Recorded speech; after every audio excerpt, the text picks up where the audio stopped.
Buenas noches para todos. Eh, Muchas gracias por asistir a esta quinta clase ya, o cuarta, y la verdad no me acuerdo, de lo que estamos haciendo como una iniciativa para desconcentrar la educación universitaria. ¿Sí? Pues vamos a desarrollar la clase y unos minuticos, la vez pasada se me pasó, vamos a hablar un poco de cómo se van a desarrollar o cómo se van a seguir desarrollando estos espacios, que como lo indiqué en veces pasadas, ya tenemos como el apoyo de varios profesionales en distintas ramas del saber, no solamente del derecho. Pero bueno, ese tema lo trataremos al final. Nuevamente muchas gracias por asistir. Y si no estoy mal, ya entrando en materia, la clase pasada estábamos hablando de los elementos de los que está compuesto un contrato. ¿Sí? Y decíamos, para resumir, que un contrato tenía diferentes tipos de elementos en el derecho colombiano a las luces, perdón, del artículo 1501 del Código Civil colombiano. Y hablábamos de elementos de la esencia, explicábamos que era un elemento de la esencia, concluíamos que el hecho de que no se reunieran esos tipos de elementos esenciales, la consecuencia era la inexistencia del contrato. También decíamos que dónde encontrábamos esos elementos de la esencia. Entonces para eso recordábamos una clasificación de los contratos que se ve en negocio jurídico. Habla del contrato nominado, innominado y del contrato típico y el contrato atípico. Explicábamos en qué consistía cada una de esas clasificaciones, con el objetivo de resolver una inquietud que planteamos en la clase pasada, la cual consistía en, bueno, los contratos nominados, los elementos esenciales los da el ordenamiento jurídico, pero en los contratos innominados, que no encontraban una regulación legal, donde encontrábamos esos elementos esenciales, y decíamos que eran las mismas partes en uso de su autonomía contractual, de su autonomía de la voluntad, las que decidían cuáles o no eran esos elementos esenciales. ¿Sí? Y en eso prácticamente concluíamos la última vez que tuvimos la oportunidad de iniciar estas clases. Otra de las formas, digamos, otro de los puntos, además de los elementos esenciales del contrato, que está relacionado con la existencia de este, es el tema de las formalidades. ¿Sí? Y aquí nos metemos en un tema, en los libros de obligaciones y negocio jurídico, aparece como el formalismo contractual. ¿Sí? Allá en el libro de la teoría general del contrato y del negocio jurídico, escrito por padre e hijo, Ospina Acosta y Ospina Fernández, ahí aparece en ese tema ahí, el formalismo contractual en ese tema. Porque de cumplirse o no con esas formas que indica el legislador para ciertos negocios jurídicos, también dependerá la existencia o no del contrato. Es decir, si éste produce o no efectos jurídicos. Decíamos que los elementos de la esencia del contrato, de no encontrarse, significaba la inexistencia del contrato. El contrato no nacía a la vida jurídica, el contrato no producía efecto alguno. Pero también hay que tener en cuenta qué tipo de contrato es, dentro de qué clasificación de los contratos podemos ubicar el contrato, teniendo en cuenta el perfeccionamiento del contrato. ¿Sí? ¿Cómo se perfecciona el contrato? Porque puede que el contrato reúna los requisitos de la esencia, ¿sí? Sin lugar a duda, pero el legislador, para algunos contratos, teniendo en cuenta su importancia, su envergadura económica, los ha dotado o no, les ha exigido el cumplimiento de ciertas formalidades legales. Y aquí hay que diferenciar lo que se conocen como el formalismo ad substantiam actus y el formalismo ad probationem, ¿sí? Hay también una tercera categoría, ya vamos a hablar más adelante de eso, que es el formalismo ad probationem especial. Pero por ahora es importante recordar esos dos tipos de formalismo que se dan en el mundo jurídico, ¿sí? En el mundo jurídico de los contratos, de los negocios jurídicos, ¿sí? Si no se cumple con ese formalismo, pues el tema será la inexistencia, como lo vamos a pasar a explicar. Hay unos documentos que me interesaría que miraran también los vamos a colgar en la página, subir acá en el fanpage, porque ni siquiera es página, que es de una profesora también del externado, que hizo su tesis doctoral, si no estoy mal, en la Universidad Sorbona, ahí sí no estoy tan seguro, sobre este tema del formalismo contractual, ¿sí? Hay una presentación muy interesante, muy completa, también que quiero que la miren acá en el muro de este fanpage, que aparece en Prezi, sobre el formalismo contractual. Y será interesante que ustedes estudiaran esas diapositivas que fueron hechos, creo que para la sustentación de la tesis de la doctora, algo así nos dijo en clase. Y también hay un audio que está en la página también del externado. Eso es un tema público, en una emisora que se llama Derecho a la Carta, también se llama el formalismo contractual, documental o bueno, entrevista, podcast, que entraremos acá a colocar como documentos para la revisión de, pues digamos, de estos temas, complementar el estudio. Son documentos públicos, no tienen que pagar por ellos, están a disposición de cualquier persona en este momento ahí, pues, para que se nutran la cabeza.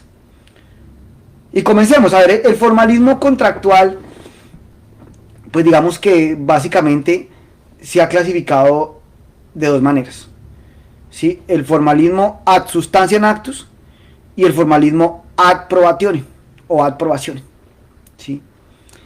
El primero, ¿sí?, en caso de no llevarse a cabo por las partes, la forma en la que se debe expresar la voluntad, ¿sí? Porque en ese formalismo le dice el legislador a los particulares o a las personas que hagan los contratos, mire, o sea, exprese su voluntad, pero para que produzca efectos jurídicos, exprésela de esta manera, exprésela con este lenguaje. Y ahí cabe, pues, recordar esa clasificación de los contratos, teniendo en cuenta su perfeccionamiento del artículo 1500 del Código Civil, que ahí habla de los contratos consensuales, reales o solemnes. Entonces, ¿qué pasa? De que como el legislador le dice, mire, señores particulares, ustedes deben expresar para que yo le proteja y para que eso produzca efecto en el mundo jurídico, en el mundo del derecho de los contratos, debe expresar su voluntad de esta manera. En caso de que las partes no cumplan con esa forma, bueno, no expresen su voluntad, más bien, teniendo en cuenta esas formalidades, la consecuencia será la inexistencia, ¿sí? El contrato no produce efectos jurídicos, a pesar de que el contrato o que exista acuerdo de voluntades sobre los elementos esenciales del contrato, que la vez pasada pues tuvimos la oportunidad de comentar en qué consistía esa cosa. Entonces, ¿qué pasa? El clásico ejemplo, la compraventa, ¿sí? Elementos esenciales del contrato de compraventa, ¿sí? Entonces se habla de una cosa y un precio. Pero la compraventa como contrato, respecto a su formalidad, ¿sí?, se clasifica de dos maneras, ¿sí? La compraventa puede ser de bien mueble o de bien inmueble. Son las categorías, digamos, clásicas estudiadas por el Código Civil. Porque ahorita se habla de otro tipo de compraventas. Después miraremos eso cuando hablemos ya de contratos, o sea, ya de particular, ya de algunos contratos. Aquí vamos a dar unas clases, en mis clases, en mis horas, vamos a hablar del contrato de seguro, por ejemplo, no solamente compraventa, sino el contrato de seguro. Y fue una cátedra que yo dicté mucho tiempo en posgrados, y que quiero pues que quede acá pública, que sí, regalársela, donarla, para que quede para siempre. Bueno, porque acá las cosas como que quedan para siempre, ¿no? Hoy se habla de el derecho ¿cómo es? El derecho al olvido, también una categoría que surge precisamente con este tema de las plataformas tecnológicas y las redes sociales y las bases de datos, bueno, y todas esas cosas, ¿sí? Pero el punto es que también bajo los otros contratos. Pero volviendo al tema de la compraventa, será un contrato solemne o consensual dependiendo el objeto material de la venta, ¿sí? Y todos hemos conocido que la compraventa de bienes inmuebles, de bienes raíces, ¿sí? Es solemne, y la compraventa de bienes muebles es de carácter consensual. Entonces, ¿qué pasa? Que, por ejemplo, la venta de una casa, un bien inmueble, puede que las partes lleguen a un acuerdo sobre los elementos esenciales, ¿sí? Que es la casa amarilla, tal dirección, con tales linderos, las características de la casa, y tiene un precio de tantos millones de pesos, X millones de pesos. Las partes han llegado a un acuerdo de voluntades, pero hay contrato, y la consecuencia, la respuesta es: ahí no hay nada. Ahí no hay nada que ate las partes, que obligue a las partes. En otros términos, ese pacta sunt servanda, del que hablamos en alguna oportunidad también, esa fuerza vinculante del contrato, esa fuerza obligatoria, no ha surgido. ¿Por qué? Si están los elementos esenciales. Porque tampoco se ha llevado a cabo las formalidades que exige la ley. Que en el caso de la compraventa no es cualquier escrito, no sirve un escrito privado, ¿sí? Sino que es una escritura pública, es un contrato solemne, o sea, muy solemne, diría yo, de acuerdo pues al tema de la, o sea, de lo que se debe cumplir, de ese escrito privado, de esa escritura pública, que es el tema de las notarías. Yo hago una pregunta: ¿ustedes en Facebook, Carlos, me están escuchando o está pasando lo mismo de ayer con el doctor Dávila, que nos quedó muy un rato? Me preocupa eso. En Facebook me escuchan. Perfecto. Entonces, ese tema de las notarías en Colombia, esa mafia de las notarías, porque realmente es una mafia terrible que tienen varios. De hecho, he conocido, bueno, ¿para qué les hablo de esa vaina? Pero la notaría es una mafia, una institución que debería desaparecer del derecho, ¿sí? Pues exige esa solemnidad tan grande que es la escritura pública. ¿Para qué? Para que el contrato se perfeccione, para que el contrato nazca a la vida jurídica. Vuelvo y repito, no es cualquier escrito. Y de ahí pues una pregunta muy común en los preparatorios, y una confusión que se da frecuentemente en los estudiantes de pregrado respecto al perfeccionamiento de la compraventa, ¿sí? Y ahí está claro, y además el Código Civil lo dice: la venta se reputa perfecta en el caso de los bienes raíces hasta que se haya otorgado escritura pública. Pero generalmente el estudiante tiene una confusión ahí grande, y es que se dice, no sé de dónde sale ese mito, esa creencia, que la compraventa de bien inmueble, se perfecciona con el registro de la escritura. Situación que se presta para equívocos. ¿Cómo se perfecciona el contrato? Desde que existan los elementos esenciales del contrato y desde que las partes hagan esa formalidad que exige el legislador para ciertos contratos, porque no es para todos los contratos, ¿sí? En el caso de la compraventa ya dijimos que era el tema de la escritura pública, ¿sí? Y ahí el contrato, la escritura pública, que contiene esos elementos esenciales, que además es la forma, ¿sí?, que exige el legislador para el perfeccionamiento del contrato. El contrato ya nace a la vida jurídica. El contrato ya se perfecciona. El contrato ya produjo esas obligaciones, ¿sí? Y no es necesario llevar a cabo ningún registro, ¿sí?, para que se perfeccione la venta. Porque ¿qué es lo que se perfecciona con la venta? El modo, no el contrato, no el título. Lo que se perfecciona con el registro es el modo, perdón, el modo. Si cuando usted lleva la escritura ya hace esa fila, bueno, todo el cuento, bueno, aunque ahorita hoy en día ya se hacen las notarías, todo, el contrato ya, digamos que traslada el dominio, o sea, se produce esa transferencia de dominio, pero el contrato ya previamente existe. Lo que se perfecciona, vuelvo indico, con el registro de la escritura, en el ejemplo que estamos planteando, no es el contrato ya está perfeccionado desde hace rato. Lo que se perfecciona es la tradición, que es uno de los modos de adquirir el dominio. ¿Sí? De ahí, pues, digamos, de entender esos dos títulos, esas dos partes, perdón, esos dos momentos, ¿sí? Que es el título y el modo de esas dos figuras. Se van a entender más adelante instituciones o figuras como la venta de cosa ajena. Porque usted ve ese mito, bueno, ese mito no, esa figura jurídica, la venta de cosa ajena vale en Colombia, por ahí dice el no. Además que no es vale, sino no tendrá que ver con la validez, tiene que ver con la existencia del contrato, a mi modo de ver. Entonces, ¿qué pasa? De que, bueno, yo puedo vender lo que no es mío. Mire, yo le vendo el carro rojo que está abajo. ¿Sí? Desde que hay un acuerdo de voluntades sobre la cosa del precio, pues ya la venta se perfeccionó. Recuerde que en materia de bienes muebles, la venta es consensual. Ya hay venta. Yo puedo vender lo que no es mío, pues sí, hágale, ahí se perfecciona el contrato.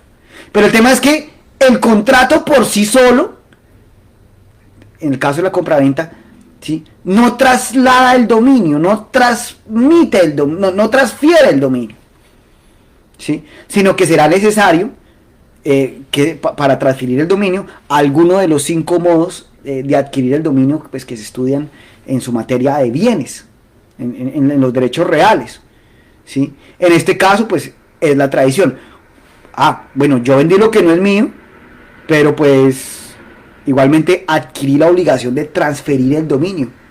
Y ahí llega el problema, ¿sí?, de que para hacer la tradición se necesitará que las partes cumplan con ciertos requisitos, o como lo llaman algunos abogados, con ciertos elementos axiológicos, si de elegancia juris se trata. Pero eso, elegancia juris, no crean, eso es una basura, ¿sí? Que son: el tradente debe cumplir con los requisitos debe tener la capacidad, la facultad y la intención para que el tradente pueda transferir el dominio. Y el adquirente, que es la otra parte en la tradición, debe tener la capacidad y la intención de adquirir. Entonces, cuando yo voy a vender, por ejemplo, o sea, yo vendí algo que no es mío, sí, me obligué a transferirlo, pero en el momento de hacer la tradición, pues ahí me va a quedar corto, cojo. ¿Por qué? Pues porque no cumplo con esos elementos previos que exige el ordenamiento jurídico para que yo pueda transferir el dominio y se pueda dar de esa manera el modo de la tradición. Pero bien, vámonos un poco de la compraventa y sigamos en la parte de teoría general del contrato que estamos hablando y del negocio jurídico, ¿sí? El hecho es que si no se cumple con ese formalismo, el contrato no nace a la vida jurídica. Es decir, la nada jurídica, la que llaman algunos, o la que es llamada históricamente inexistencia, que ya hablábamos en la clase pasada si era o no necesario que el juez la declarara. Y dábamos una respuesta a ese interrogante planteado acá en clase. Decíamos que no, que la inexistencia simplemente es la nada jurídica. O sea, y la nada, para que exista, la nada, para que sea nada, no necesita declaración de nadie. O sea, hasta parece un trabalenguas, ¿sí? Ahora, por otro lado está lo que se denomina formalismo ad probationem, ¿sí?, que en este caso, como también lo indica la doctora Silvana Fortich en sus estudios, existe, no es ausencia de forma, porque la forma siempre va a ser necesaria, ¿sí?, para la seguridad de los actos jurídicos, y estoy de acuerdo en lo que planteaba ella en clase y en las diapositivas y en su tesis doctoral. La forma siempre va a ser necesaria para la protección de los intereses jurídicos del contrato, ¿sí?, pero no implica ausencia de forma este tipo de actos jurídicos. ¿A qué me refiero? Se dice que el formalismo ad probationem, la forma no es necesaria, pero ya vamos a ver que sí es necesaria. Pero lo que, lo que se dice tradicionalmente es que en el formalismo ad probationem el contrato se perfecciona con el solo acuerdo de voluntades.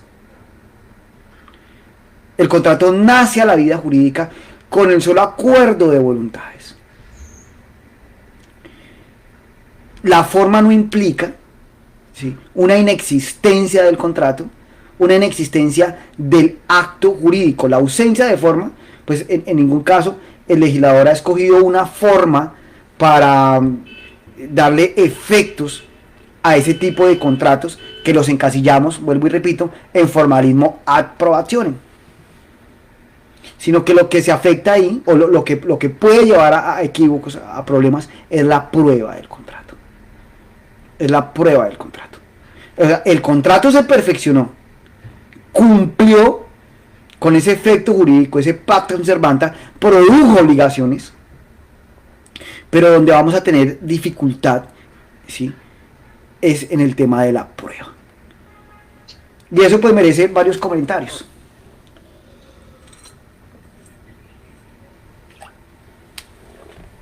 El Código de Comercio, digamos que tiene dentro de los principios que gobiernan la parte de obligaciones de las normas mercantiles, lo que llaman el consensualismo, ¿sí? Como diríamos en Boyacá, el consensualismo se reduce a que la regla general es que todos los contratos en el derecho comercial son consensuales, a menos que la ley diga otra cosa. Si no estoy mal, por allá el 824, 825, por ahí el Código de Comercio, por favor miren esa norma, ¿sí?, es la que consagra ese principio en el derecho comercial, de que todos los actos jurídicos en el derecho comercial son consensuales. La norma dice, los comerciantes podrán expresar su voluntad verbalmente o por cualquier otro medio inequívoco. Ahí está claro. Es, uno diría en un principio, ausencia de forma. No hay formalismos, pero la doctora Silvana Fortich, ¿sí?, hace un estudio del objetivo, ¿sí?, o la finalidad del formalismo, ¿sí?, en los actos jurídicos. Entonces, lo que concluye ella es, no es ausencia de forma, es libertad de forma, porque la forma siempre va a ser necesaria. Y ahí también merece algunos comentarios que ha hecho la doctrina respecto a ese consensualismo, que llevado a la luz de la práctica resulta un mito, resulta una mentira. Bueno, como decía algún profesor también, el consensualismo existe de pronto para comprar un paquete de papas, unos chitos, una gaseosa, bueno, eso sí. Sí, pues se da ahí. Pero en negocios jurídicos, digamos, de precios grandes, un carro, no sé. ¿Dónde está ese consensualismo? Ya que voy a ver. Decía el doctor Arrula también en clase de obligaciones, en la Universidad de los Andes, que un amigo me llevó. El consensualismo es una mentira, ¿sí?, puesto, o sea, analizándolo desde varios puntos de vista, o sea, romper con el mito de eso que llaman consensualismo en el derecho comercial, ¿sí? Lo primero, para la tradición de las cosas, para el modo, ¿sí? Entonces, dice el doctor Arrula que cuando usted va, digamos, en la compraventa de bien mueble, un vehículo automotor, que en teoría se perfecciona con acuerdo de voluntades, ¿sí? Pero usted va a hacer la tradición. ¿Y qué va a hacer? Y para hacer la tradición, para hacer el traspaso, que lo llama uno allá, ¿qué le exigen? ¿Qué exige el funcionario? Pues el contrato. ¿Dónde está el contrato? Por escrito. ¿Sí? Ahí dice Arrula, no, miren, eso es pura carreta, miren, y eso se observa que en la práctica, en la realidad social, el consensualismo no existe. O, vuelvo y lo digo, por ahí para comprar chito, gaseosas así. Otro aspecto, la cesión del contrato. ¿Sí? Si usted va a hacer un contrato de carácter consensual, pero se habla de que la cesión es otro contrato de ejecución escalonada, ¿no? De ejecución escalonada. Y que primero se da entre dos partes, entre el cedente y el cesionario, pero se necesita un acto de notificación al contratante cedido. ¿Qué le va a notificar a usted? Un escrito. ¿Sí? Entonces se rompe con ese mito que es la consensualidad. Y el código de ritos, las normas procesales también, el CPC y también hoy el Código Nacional del Proceso, habla del formalismo de los contratos. El formalismo de los actos jurídicos. Y hay una norma que señala que en caso que si no se tiene ni siquiera principio de prueba por escrito, principio de prueba por escrito, el tema del principio de prueba, habrá un indicio grave en contra, habrá un indicio grave de su inexistencia. Habrá un indicio grave de su inexistencia. Entonces, ese consensualismo queda en la práctica, luego de analizarlo, reducido pues a nada. Lo cierto es que eso implica una dificultad probatoria, porque también en la práctica se dan los contratos celebrados entre las partes que no escogieron ninguna forma. Para la seguridad de las partes lo mejor siempre es utilizar la forma. ¿Por qué pasa? Tienen problemas después con el contrato, un incumplimiento o qué sé yo, cualquier vicisitud que se pueda dar en la ejecución de un contrato, y el abogado entra acá primero en una tarea, que es demostrarle al juez, ¿sí?, que hubo un contrato. Alguna vez escuché que le llaman los abogados a esto la preconstitución de la prueba. Así lo escuché alguna vez en la jerga jurídica. Pero, pues, digo yo, en razón del deber de buena fe, de la diligencia, pues no le quita a uno mucho aterrizar el contrato a un escrito. ¿Sí? Pero, pues, no todo el mundo estudia derecho. No todo el mundo conoce el derecho contractual. Bueno, la idea es que todo el mundo lo conozca, ¿sí?, con estas clases. Pero me imagino, yo por ejemplo me pongo en un lugar de una persona que nunca ha ido a una clase de derecho y que me está escuchando y dirá, este tipo quién sabe de qué está hablando. Por lo que es importante pues hacer algunos videos explicando muy cosas básicas, que es la idea. Pero después le comento más adelante qué va el proyecto. El punto es que siempre será aconsejable aterrizar el contrato a un escrito. Pero si no lo hizo, pues, qué sé yo, por ejemplo, un contrato de arrendamiento. Miren, cosas que se dan muy frecuente en el mundo jurídico. Bueno, en la calle.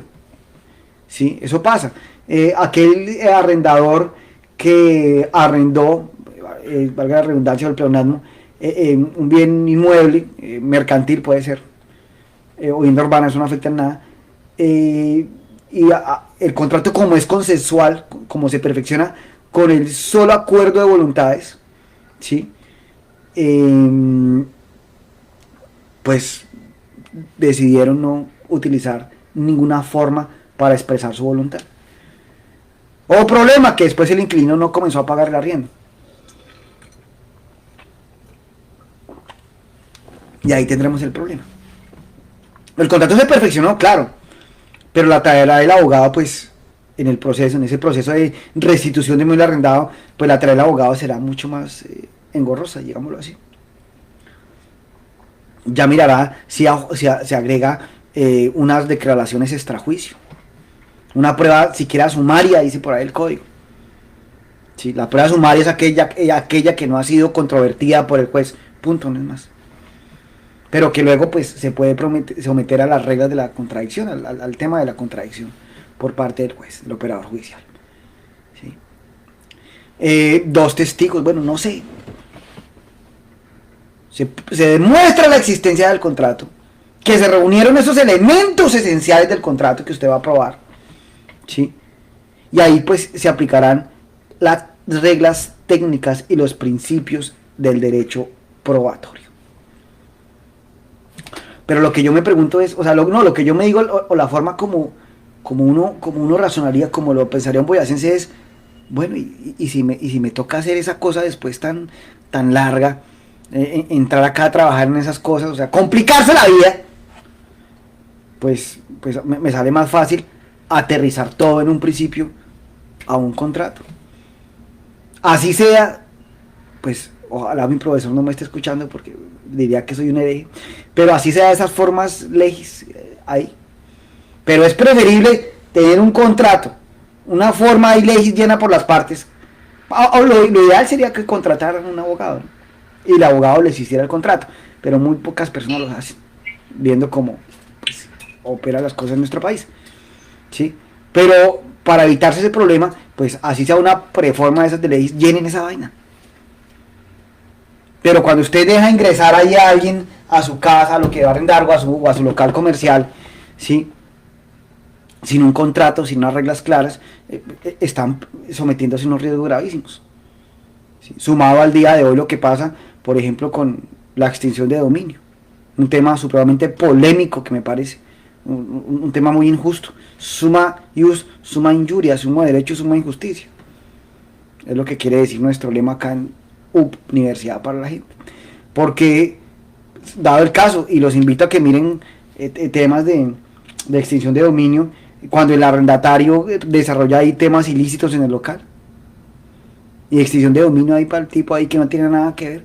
¿Cómo sería una forma de blindarse? Y no del todo, pero es una forma de defenderse, al menos en el tema administrativo allá con la SAE, la Sociedad de Activos Especiales, pues ahí tiene un contrato.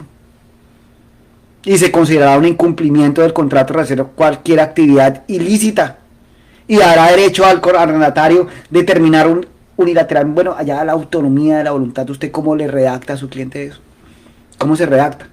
Pero claro, un contrato es también es un instrumento de previsión de riesgos. Veo que hay una pregunta acá de Jonathan Riveros. Y dice, no leo porque es que ahí me siento como que adulado. A ver, de acuerdo a la clase, si en un acuerdo de voluntades se impone una condición para un contrato y dicha condición no se da, habría inexistencia, por ejemplo, mueve el mouse acá. Por ejemplo, Pedro contrata a la firma constructora X para que construya una casa en el predio ubicado en el lote denominado La Y. Cuando el lote denominado La Y sea comprado, pero nunca fue posible adquirir el predio denominado La Y, habrá en existencia del contrato de la obra. Ojo, ahí estamos de una obligación, ¿sí? Y una de las clasificaciones de las obligaciones, a mi criterio de esa pregunta, es la obligación o la condición suspensiva, ¿sí? No es como tal una obligación, como lo dice también el maestro Nestroza, la condición suspensiva, pero me gusta una palabra que utiliza, pero tiene un germen de obligación. Sí, o sea, se espera que donde se cumple esa obligación, eso crezca y nazca la vida jurídica, la obligación. Hay un contrato, están sus elementos esenciales, pero las obligaciones del contrato están sometidas a condiciones, ¿sí? Y a una condición, en este caso será una condición positiva y suspensiva, ¿sí? Y además una condición positiva suspensiva será. El contrato se perfecciona, existe, pero lo que pasa es que parte de sus obligaciones están sometidas a una condición para la pregunta de mi querido amigo Jonathan. ¿Listo? Que espero que esté satisfecha. ¿Ok? El punto es que en una sociedad como la colombiana, donde hay tanta trampa, donde hay tanto, que me da como horrible esa palabra, malicia indígena, cuando se tiende uno a referir a lo inteligentes, pero mal inteligentes, que la inteligencia utilizada para el mal. Nunca me ha gustado esa palabra. Pero en una sociedad como la nuestra, pues digo yo que es mejor aterrizar los contratos a un escrito, ¿sí? En el tema contractual, pues digo, se prevén riesgos, es un instrumento de previsión de riesgos, y usted puede brindarse de muchas cosas. Así el ordenamiento jurídico le diga, no, el contrato es consensual, perfecto, hágale. Pero, pues para la seguridad de las mismas partes, es mejor siempre acudir a una forma, sin quitar algo, Y es el dinamismo que da el consensualismo a la economía, ¿sí? A que las cosas sean rápidos. Obviamente, yo estoy de acuerdo con con la libertad de forma, como lo dice la doctora Silvana Fortich, sin plagiar su tesis doctoral, ni más faltaba, ¿sí? Pero más no con la ausencia de forma, por seguridad de las mismas partes y del tráfico jurídico. Es bueno que siempre se aterrice el acuerdo de voluntades a una forma contractual. Y hemos dado pasos, ¿sí? Alguna vez, por ejemplo, hablaba yo con un viejito, con un notario, abogado, y a él no le cabía en la cabeza que existieran sociedades por documento privado. Y yo, pero pues, o sea, es el futuro, es un avance. No, que eso no tiene legalidad. Bueno, unos argumentos súper vetustos. No digo el nombre, pues obviamente no. Pero se han dado pasos en nuestro país. El advenimiento de la ley 1258 del 2008, ¿sí? Fue precisamente un paso hacia la libertad de forma. Pero mire que la SAS también, o sea, la SAS no se perfecciona con el acuerdo de voluntades, no, sino simplemente atenuó esa forma que tradicionalmente venía el derecho societario en Colombia para la existencia de las sociedades, que era la escritura pública. Pero se han dado pasos. Y hoy en día, pues con el tema de la contratación electrónica de los smart contracts, claro, eso ya va muy avanzado. En escenarios, pues, que digamos el comercio opera de manera distinta. Sin embargo, existen varias problemáticas. Si piense usted, por ejemplo, no sé, comprar una esmeralda por internet. Se me ocurre ese ejemplo. Entonces, bueno, es consensual, libertad de forma, pero bueno, va ahí y el tema es que no era esmeralda, sino era un pedazo de botella de spray, bien arregladito. ¿Sí? Y hay contratos en los que así exista, digamos, eso que llaman el contrato entre ausentes, pues siempre va a ser necesario que las partes pues examinen el contrato, que tengan un nivel de diligencia mayor en la etapa precontractual, ¿sí? Bueno, y que son varios, digamos, los matices, las problemáticas que pueden darse en esta era digital, sin perjuicio de lo que habla, por ejemplo, el derecho internacional privado, que ahí hay un poco de cosas que se suscitan en este tema, como es la ley aplicable y el foro que aplicará dicha ley. Pero bien, en la contratación estatal ocurre todo lo contrario. Allá sí el tema es distinto. ¿Sí? Allá la regla general es que todos los contratos son solemnes. La regla general, excepto en algunos casos de debilidad manifiesta, bueno, contratación de urgencia manifiesto, ¿sí? Pero para eso me gustaría tener acá, ya estoy dando unas charlas con él, con el doctor Alfie Rosas, que nos hable algunas charlas de contratación estatal.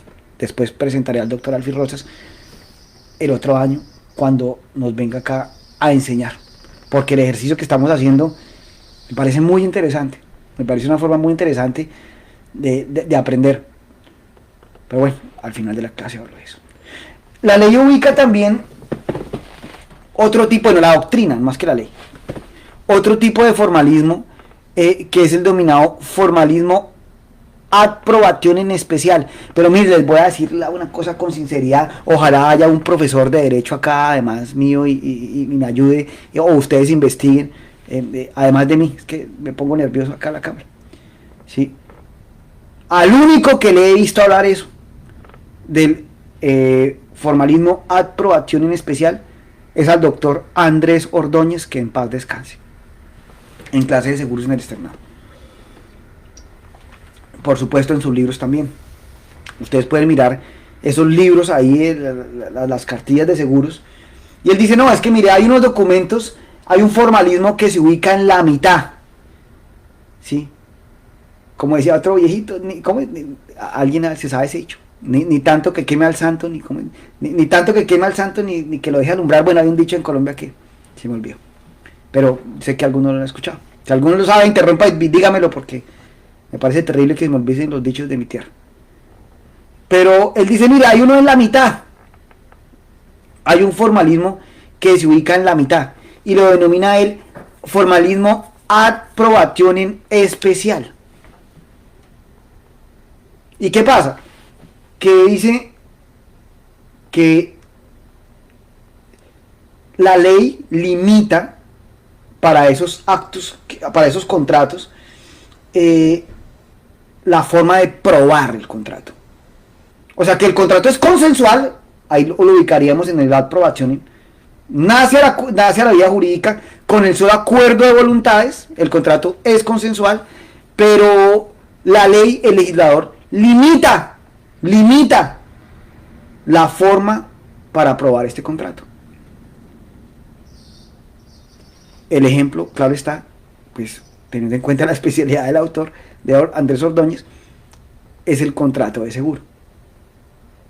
¿Qué pasa en el contrato de seguro? Que es un contrato consensual. Muchas gracias, Juan Camilo Peña. No tan cerca que queme al santo, no tan lejos que no le alumbre. Muchas gracias. Así es, ese es el formalismo ad probationem. No tan cerca que queme al santo y no tan lejos que no lo alumbre. Lo ubicaba en la mitad. Pero entonces, ¿qué pasa con el contrato de seguro? ¿Qué ocurre con ese contrato? Que es un contrato de carácter consensual. Que el contrato se perfecciona con el acuerdo de voluntades sobre los elementos esenciales del contrato de seguro. Que vale la pena recordar: interés asegurable, riesgo asegurable, obligación condicional del asegurador y la prima. Más adelante, en otra de las clases que dictaremos acá de seguros, explicaremos uno a uno en qué consisten esos elementos. Pero esos son los 4 elementos del contrato de seguro. Elementos que de la esencia: interés asegurable, riesgo asegurable, obligación condicional del asegurador y la prima.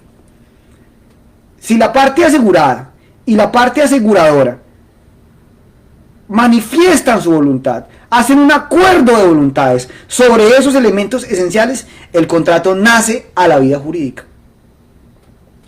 El problema que tengo acá que es que el legislador limitó los medios de prueba para demostrar la existencia del contrato. Y cuando hablo de los medios de prueba, me refiero a ese catálogo de pruebas, ¿sí? Que están en los códigos de ritos, en los códigos de procedimiento, para llevarle al juez los hechos. ¿Sí? En mi época eran 7, en el CPC, más otros 2 que añadió el CPG, que son los llamados informes y la declaración de parte. Esos son los 2 nuevos, que ya me tocó estudiar, fue por mi cuenta. Pero allá en la libre, el doctor Botía, algunos los conocerán, de los que dan el video, menos enseñó solamente los 7. Y era la prueba documental, ¿sí?, la prueba testimonial, la inspección judicial, la prueba indiciaria, el juramento, ¿sí?, y los experticios, ¿sí?, y la confesión. Son los 7 medios de prueba.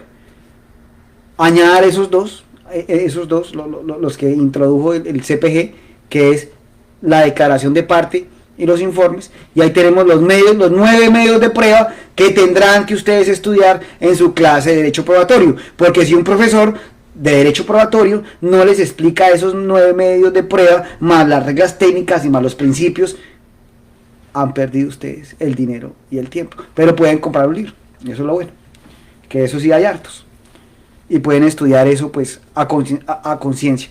Miren que yo siempre les dije eso en clase, y yo siempre voy a rendir un especial afecto, un especial cariño al doctor General Alberto Becerra León, profesor acá del suscrito, de la Universidad Libre, el mejor profesor que he tenido en mi vida. Y él nos decía un consejo que yo se los transmito a ustedes, que lo hice durante más de 10 años que dicté clase, y lo seguiré haciendo precisamente por la sapiencia de mi doctor Becerra, paisano también, casualmente Boyacá. Y decía: mire, las 3 materias a las que usted le tiene que poner cuidado para que usted sea abogado de verdad, para que usted entienda esta carreta, son derecho probatorio, importantísimo, ¿sí? Obligaciones y responsabilidad civil. Y o sea, créanme que es un consejo que vale la pena tener en cuenta para el ejercicio de sus profesiones. Ustedes, después de que tengan en cuenta, o sea, de que entiendan esas tres materias que son como la columna transversal, porque están en todas las ramas del derecho, ya el resto, pues, es un poco más fácil entender esa lógica. ¿Sí? Entonces el derecho probatorio es muy importante. Entonces, ¿qué pasa? Volviendo acá a nuestro tema, saludos al doctor Becerra si algún día me llega a ver, que no creo. Pero, volviendo al punto, en lo del consensualismo normal, en los documentos ad probationem, existe libertad probatoria, teniendo en cuenta nuevamente esas reglas técnicas del derecho probatorio y los principios que gobiernan el derecho probatorio en nuestro sistema jurídico. Pero en los documentos bajo el formalismo ad probationem especial, como lo denomina el maestro Ordóñez, que en paz descanse, pues no hay esa libertad probatoria.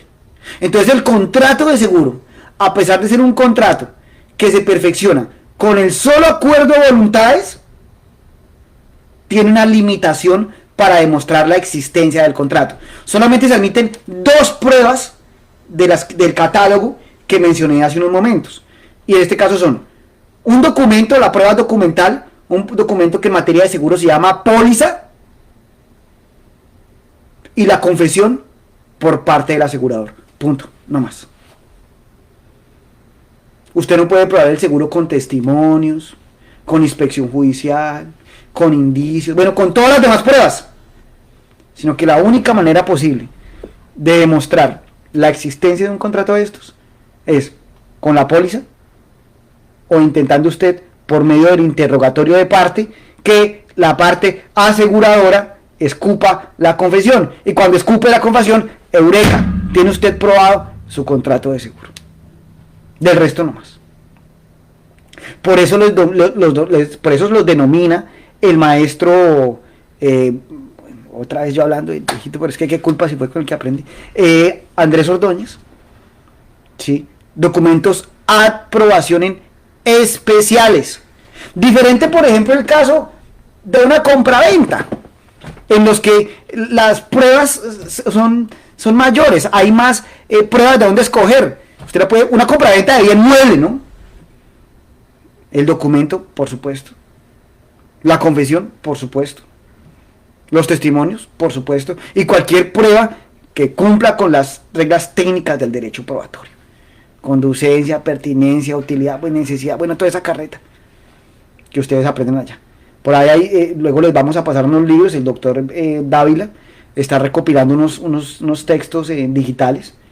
Pues los vamos a pasar. Imposible que haya problemas de hecho. Bueno, imposible, todo es posible en un país como Colombia, ¿sí? Pero la idea es que ustedes tengan esos libros. Los vamos a colgar ahí y en modo digital. El manual de derecho probatorio de Jairo Parra Quijano y el libro de obligaciones del maestro Inestrosa, el primer tomo, que pues es lo que hemos podido conseguir, junto con otros que pues el tema es un poco complejo.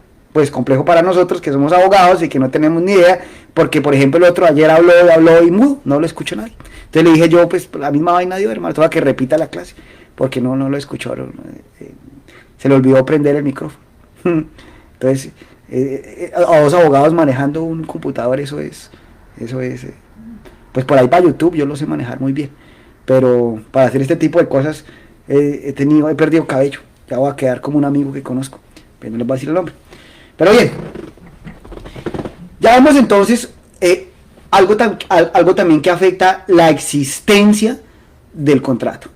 Si ya hablamos de los elementos esenciales del contrato y ya hablamos de la validez del contrato, hablamos del formalismo de los contratos, ¿sí? Yo no sé si exista alguna duda o alguna pregunta. ¿Cómo la ven? ¿Hay alguien que quiera participar en Zoom o aquí en ¿cómo se llama? En Facebook?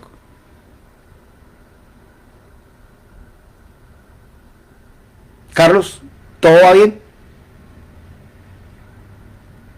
Sí, señor. Perfecto. Entonces continuemos con la exposición que estamos dando en general del derecho privado. Más adelante vamos a organizar las clases por temas, ¿no? Es que el tema hasta ahora estábamos subiendo material, pero la idea es que cuando ustedes antes de dar clic tenga como una descripción de qué va a tratar cada clase. ¿Me hago entender? Pero eso será a futuro. Comprendan de que a duras penas sabemos acá colocar YouTube. No, mentira, es que no hemos colocado ni YouTube. A duras penas estamos con Facebook y ahí mirando videos, ahí con nadadito de perro, pero ahí vamos surgiendo, ahí ampliando el tema. Pero el tema va bien, créanme, es muy interesante. A mí que hayan 10 personas ya me siento realizado. Entonces, al ver a 4000, pues me siento es mega realizado, ¿sí? Pero el tema es muy bonito acá, poder uno ejercer la actividad de la docencia sin pedirle permiso a nadie, a ningún mequetrefe. Pero bien, otro aspecto importante, además de la existencia del contrato, es la validez de este. La validez del contrato. ¿Sí? Es que estoy leyendo una pregunta. Doctor, buenas noches. ¿De qué forma debe solicitarse la nulidad de un contrato de arrendamiento en donde el arrendador genera aumentos fuera de lo autorizado por la ley? No, pero eso no es nulidad. No, es otro tema. Pero ya miramos Aldemar sobre ese punto. Camilo Adolfo, remembranzas consultadas. Igualmente, Camilo, en la buena, me acuerdo de esa borrachera tan terrible que nos pegamos allá en... No, ya ni me acuerdo dónde fue. Pero sí me acuerdo de Camilo, claro que sí, Camilo Adolfo, un fuerte abrazo. Sí. Es que a ver, me acuerdo es que yo soy muy malo para tomar cerveza y esa vez estábamos tomando cerveza de una que es muy fuerte y yo solamente estoy acostumbrado a tomar Águila. Entonces me tomé como 2 cervezas y no, ya me emborraché. Entonces no van a pensar mal que fue que me la pegué, sino que con 2 cervezas me emborraché. Eso fue terrible. Pero bueno, la primera pregunta. ¿De qué forma debe solicitarse la nulidad de un contrato de arrendamiento en donde el arrendador genera aumentos fuera del autorizado por la ley? A ver, eso es una pregunta que hay que, digamos que partir. Pues el tema es, depende, trátese de arrendamiento comercial o arrendamiento de vivienda urbana. Porque dependerá de qué tipo de contrato, el tratamiento en el que se regula el derecho colombiano, el incremento que se da anual al precio, al canon de arrendamiento, a la obligación principal que surge del contrato de arrendamiento. ¿Sí? ¿Qué pasa en materia de vivienda urbana? La ley 820 del 2003 solamente autoriza el incremento basado en el índice de precios al consumidor, no más de este. Que en el caso de que se pactó más, si es de vivienda urbana, pues esa norma, a mi criterio, por eso veo que me gustaría que otro abogado estuviera acá y me dijera su opinión, pero a mi criterio esa cláusula estaría viciada de nulidad absoluta por contrariar norma imperativa, que es precisamente la ley que regula el incremento de precios en materia de vivienda urbana, la ley 820 del 2003. ¿Cómo la solicita? Pues el tema de las nulidades en el derecho colombiano, a diferencia del derecho francés, donde existe la nulidad de pleno derecho, una figura muy interesante. Nulidad de pleno derecho, ni siquiera hablo de ineficacia de pleno derecho, no. En Francia existen las nulidades de pleno derecho, por ahí leí en un libro alguna vez. Pero las nulidades en Colombia, como necesitan declaración judicial, que el juez analice el tema y por medio de una prudencia diga sí, esta norma va en contra, esta estipulación contractual va en contra de esta norma, ¿sí? Y por lo tanto es nula, pues resuelve, declarar nula tal cláusula, declarar nula el contrato entre A y B, lo que sea, ¿sí? Pero ¿cuál es la forma? La forma es redactarse una demanda. Gracias a Dios, hoy en día se pueden redactar enviar por correo electrónico. Miren el decreto 820, ¿sí? Porque ya esa fila ya donde le roban a uno la cartera y en la décima, pues ya por lo menos los abogados no la evitamos. Entonces es más fácil y le toca con una demanda. Entonces toca iniciar, mi hermano, una demanda. Aldemar Molano, con una demanda, ¿sí? Y ya en la demanda, pues las pretensiones pues irán encaminadas a eso, ni declaren nula esta cláusula, porque esta cláusula viola tal norma, en el caso de que la causal sea la violación de una norma imperativa. ¿Listo? Mi querido Aldemar, la vaina es que lástima que no podemos interactuar por Facebook. Y yo me puse a pagar Zoom y resulta que la gente habla por Facebook. Entonces ahí perdí la plata. Bueno, sin molestar a los que están en Zoom. Pero pues el tema es que es más fácil interactuar por Zoom porque aquí la mano y todo ese tema. Y ustedes pueden hablar, pero acá en Facebook no le he dado con el chiste para que ustedes puedan hablar acá. Pero en cualquier momento las cosas podrán cambiar. Bueno, ¿alguna otra pregunta?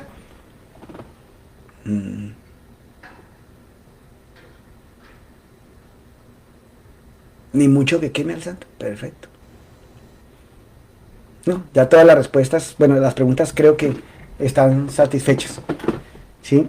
Y además nos vemos en el Zoom. El Zoom está acá, el celular, y aquí está ahí en el computador.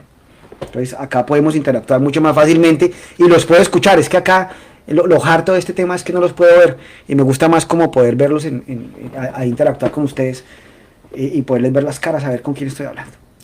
Pero bien, volviendo al punto de lo que estábamos hablando, ya explicamos el tema de la existencia del contrato, ya sea por no reunir los elementos esenciales del contrato o por no reunir o por no llevar a cabo la forma que previamente ha estipulado el legislador para algunos actos jurídicos.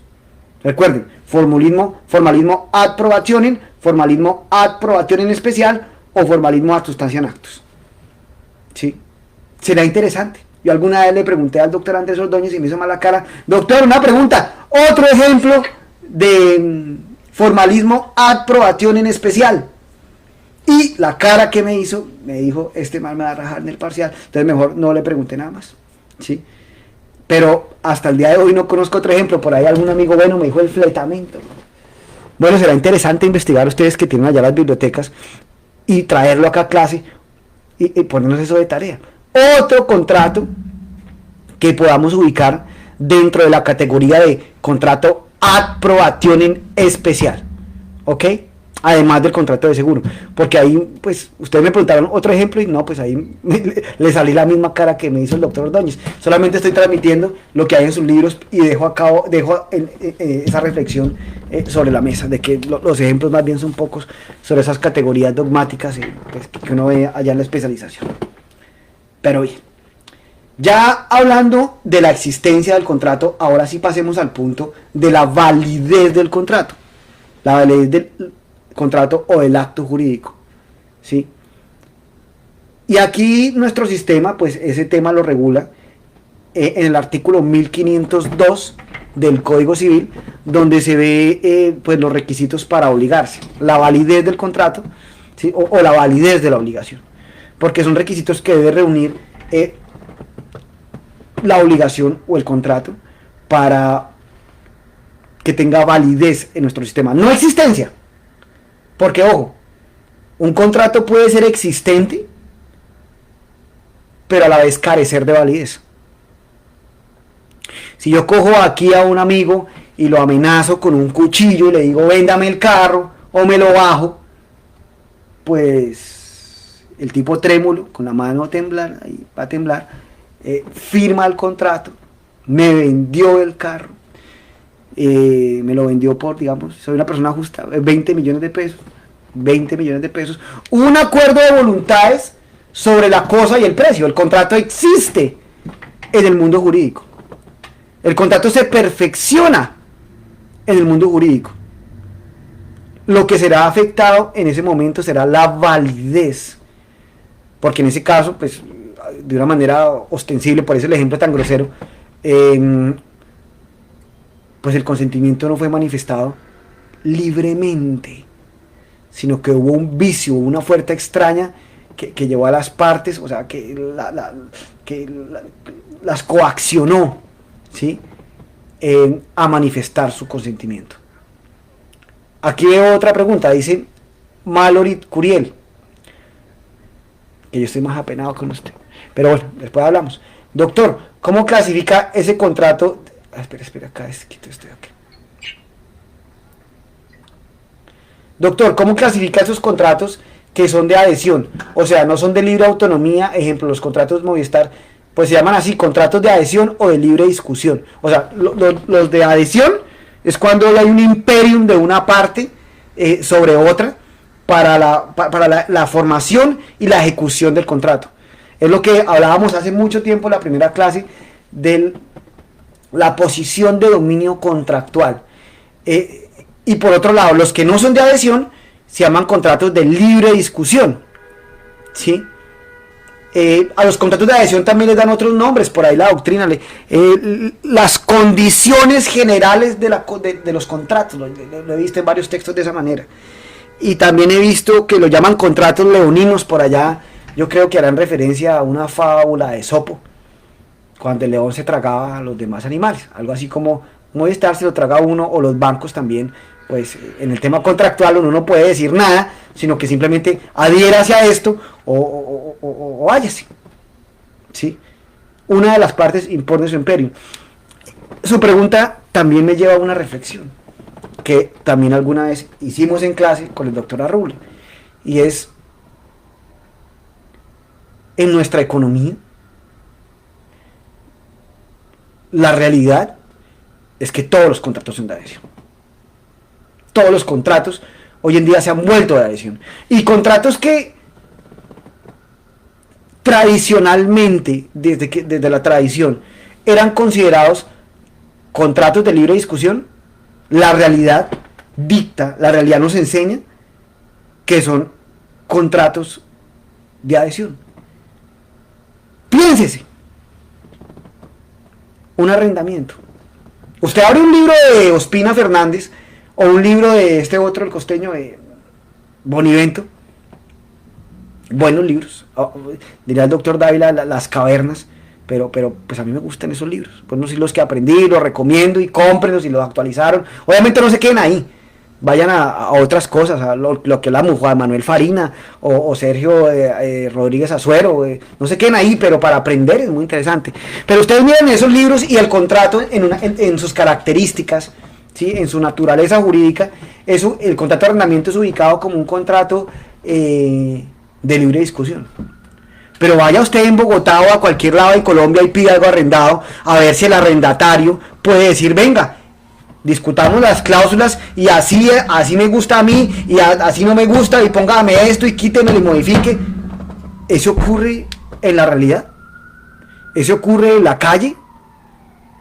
No. Usted va a tomar un contrato de arrendamiento y le dicen: mire, este es el contrato, y aquí no se pueden guardar perros, ni gatos, ni vacas, y aquí no se puede escuchar música, y aquí la entrada es a tal hora. O no sé lo que vaya a arrendar usted, pero vaya a arrendar un cuarto así, un apartamento así, a ver si la parte arrendataria tiene una posibilidad siquiera de modificar algunas de las cláusulas. Y la respuesta, la práctica la arroja, y es: mire, así o no, punto. Sí, ya no, o sea, le tocó así o paila. Usted se adhiere a la voluntad de que le impone una parte o se jodió. Miren como contratos que tradicionalmente eran de libre discusión, la realidad dicta que son contratos de adhesión. Sí, Mallory Curiel, pero ¿cómo hacemos para comunicarnos? Espero que me esté escuchando. Aldemar levantó primero la mano y luego Juan Salinas acá por el Zoom para opiniones. Bueno, entonces por Zoom, a ver, hablemos acá. Cuénteme, Aldemar. Buenas noches, déjeme verlo, prenda la cámara. Quien no prende la cámara no habla. ¿Por qué? Porque sí. Punto. Igual que en clase.